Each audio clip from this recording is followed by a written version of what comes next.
Is Johor Darsim so teruk until they have to play anti-football against one of the best Japanese teams currently in their Sabtu Dua Kala in the AFC Champions League elites?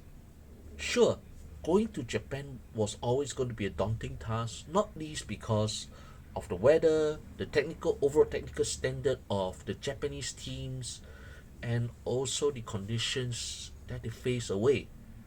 But still, taking away the physical conditions in Hiroshima at the Edion Peace Wing Stadium aside, it is flabbergasting to think that Cisco Munoz could make a group of foreign players, whom many of whom have been signed as recently as a few years ago, with more than decent technical skills to compare with the average Japanese player playing in the J1 league, to end up playing as though you might well feel one whole lot of local born Malaysians who might have lost to a bigger margin but will have played with more heart and, you can say, with their raw instincts rather than those who actually who have that technical ability but somehow, because of the tactics involved, because of that hope and pray mentality, that take away Afiq Faisal, who started the game as the captain and was local born. The rest of them, including the foreign born players, I mean, they are not born in Malaysia and they already have their football education overseas away from Malaysia. But yet, they play as though they were like, what, PDRM, they were like Penang in the Malaysia Liga Super, the teams that they always dominate frequently. And this is discounting the cut merah that Jonathan Silva did in blocking a goal bound effort on the line by pushing the ball against the crossbar. And what was Cisco Munoz and his coaching staff doing when they were trying when they were one man down and they were struggling the against one of the best teams in the J1 league, Sanfrecce Hiroshima? It's like, really, is Cisco Munoz preparing Johor Darul Takzim for an AFC Champions League elite survival battle in their quest to reach the knockout stage for the second successive season in a row?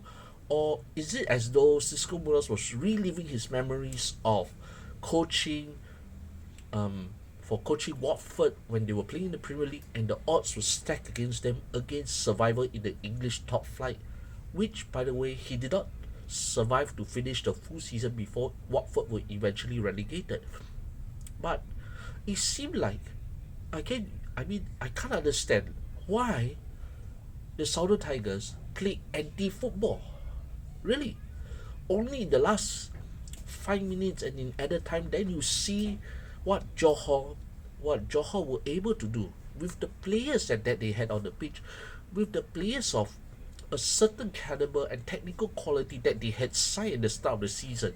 Surely it is not just to bully your Penangs, Malaccas, Negeri Sembilans, or even Kuching City for to win a 12th successive Malaysian Super League title.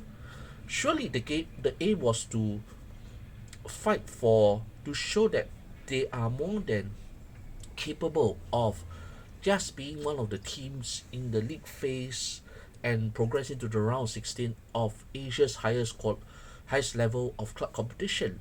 But from the display against Sanfrecce, I mean, it's very mind-boggling. Take away Marcos Guilherme's third-minute goal where he sees a poor back pass to score against Japanese national goalkeeper Keisuke Osako.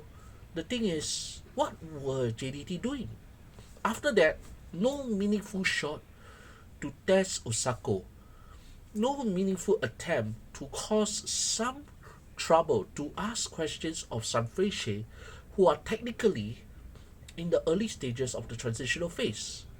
And compared to many of those players who were rested in last week's encounter against Lamdim in the ASEAN Club Championship Shopee Cup, Sanfrecce actually fielded almost a similar squad with an almost all Japanese lineup, with one Korean in their starting 11, fresh from their 3-1 victory over Vivar Nagasaki. From the way Johor were playing, even the newly promoted J1 club Vivar Nagasaki could have provided as an equally impressive win against those these poor players from Johor, whose technical abilities were better than what they displayed in Hiroshima tonight. It's like, I mean, it's one thing for the Southern Tigers to lose Jonathan Silva for that handball opportunity, and their mouths work a lot quicker in that brief moment where Bergson and Cisco both got booked from the bench for protesting too much. And they did forget that they are facing against one of the strictest referees from Asia, Manning from China. So when Manning decides that A is A, that's it. I think perhaps the Johor Darul Taksim technical committee did not analyze enough, not just on their opponents, but also on the referees who they are going to be facing in the competitions. It's that bad.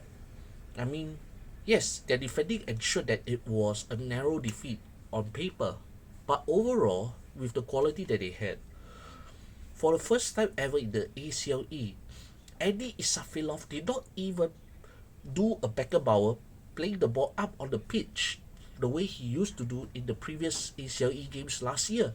Not at all. Not a single moment. It was more about getting the ball, passing only their own first third, and then hoof over the ball, play direct, hoping for the best with the pace of Guilherme or even João Figueiredo or Gyro with the strength to lead the counter attack, which they only successfully did roughly once when Oscar Arribas broke free down the right. And that was it. Tak the creativity, tak the motivasi, tak the brain, how to play. And this is the danger that I warned about in the last couple of videos when ahead of JDT playing this Japanese doubleheader in their final league phase games. They are probably still in the top 8 at this moment, but they are far from guaranteed from reaching the knockout phase of the competition. And given that the Japanese teams are all in the top 3 in the league stage of this competition, you can see how seriously the J1 clubs are taking it this time, or even the previous season. I think this is going to be a long week for Johor Darul Taksim. I mean,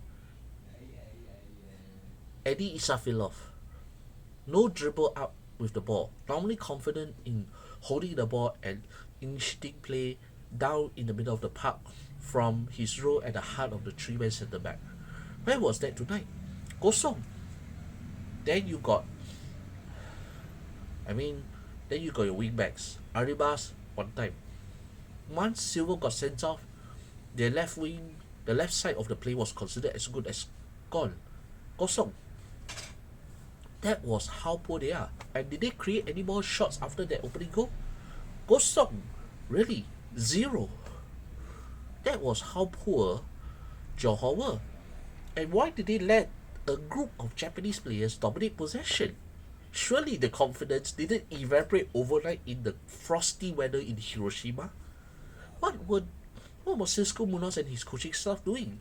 Why were they making those lot of Spanish, Brazilians, and whatever other nationality they have play as though they're playing like 11 or 10 local born Malaysians? I will understand if this was the case of, say, whether it was Selangor or Kuching City or even say Negeri Sembilan or even Penang playing against Sanfrecce Hiroshima, that they were playing like this, especially with the local and foreign born players that they had at their disposal. But clearly not Johor Darul Taksim. Surely after this game, the Southern Tigers will now realize how PDRM, Malacca, Penang all feel when they have to when they play against them week in, week out. And surely being in such unfamiliar terrain where they were unable to even execute a positive attacking play for much of the game, 95% of the game. That was how thorough, really. I mean, I don't believe that Oscar Arribas was that poor going forward. He was on the rare by bright spark, but even then, very borderline. Very borderline. Then you got Antonio Glauder, who did stop quite a number of attacks just inside the box. Eddie Isafilov spent more time defending than trying to than initiating attacks. Surely, those brains of those footballers out there on the pitch, were they trying to say that Sanfrecce put up such a high pressing that they had no choice but to clear the ball? Not exactly. But it was also clear that those foreign players were unable to solve the problem of how to get past the perfect positioning or the good positioning of those Hiroshima players. I mean, you can put Nagasaki in place of Hiroshima, and Nagasaki could also go away with a one goal win. That was how bad Johor were. And mind you, it's already close to two-thirds of the season for Johor Darul while Sanfrecce's season was until this evening just one game old when they defeated Nagasaki in the opening J100th anniversary competition, their season opener in the transitional tournament ahead of their league shift to the autumn to spring format the way Malaysia and much of Southeast Asia has been going through in the last few years. But still, the Japanese look a lot fresher. They had more ideas. Johor had played more games, but they played as though, I think, for the last time, you might as well put 11 Malaysia born players and they would do a better job fighting for their lives than them. Really. Adonis Zubair was good. Oscar Arribas had one or two rare forays in the other end, but that was as good as it got. And even with the changes and the break and in the second half, I was like thinking, look, it's like they didn't show any improvement after the break. It was just two lines hoping that Sanfrecce will run against two big walls, but no. Sanfrecce played as though these walls did not exist. It is quite a funny feeling or surreal feeling to see how Kekalahan, those guys in their away colours were. I mean, for the rest of Malaysia, they'll be thinking, is this what Malaysian football was really about? Get those foreigners only to play like some kampung football, against a Japanese side? I think that's not the goal. That's also not what the Johor JDT management would want. But that was how thorough they played. Thorough, anti-football. This is not your Premier League survival versus Cumulos. This is qualification for the next round of the AFC Champions League Elite. And you treat Sanfrecce as though they were what? Barcelona, Real Madrid, or their good friends, Paris Saint-Germain, or Manchester City for that matter? No. Sanfrecce are not even at that level, but there was too much respect given to Sanfrecce, given the talents, given their technical abilities. That was how bad Johor Darul were. And that loss was thoroughly deserved. Yes, it was a narrow one goal loss. Yes, they had to spend more than one half with 10 men, but the whole overall performance, thorough, kosong.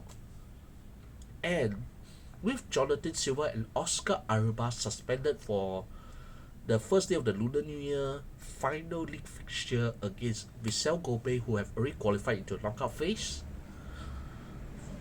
I think it's going to be an uphill task because the only permutations that Cisco Buenos have in mind is who is he going to field against Vissel Kobe? Whether Vissel Kobe are going to fly in their strongest team to play Johor or otherwise, they better hope it's a weakened squad. Or, secondly, Without Jonathan Silva and Oscar Arabas, will Raul Para have to be shifted out to play at left wing back and Yago Caesar to deputize at right wing back? Or, worst comes to worst, what if Shahabi Safari had to deputize as right wing back for the biggest game of his playing career? Surely throwing Shahabi Safari would be would be like asking for Swiss will be like asking for the impossible, with all due respect to Shahabi's ability and resurgence in playing minutes and form ever since he returned from a long-term injury. I think these are questions that Cisco Muller has to show. If he's not going to be sent back to Senai Airport or Kuala Lumpur International Airport after 大年初一 or the first day of the Lunar New Year, this will be the make or break for Cisco Munoz.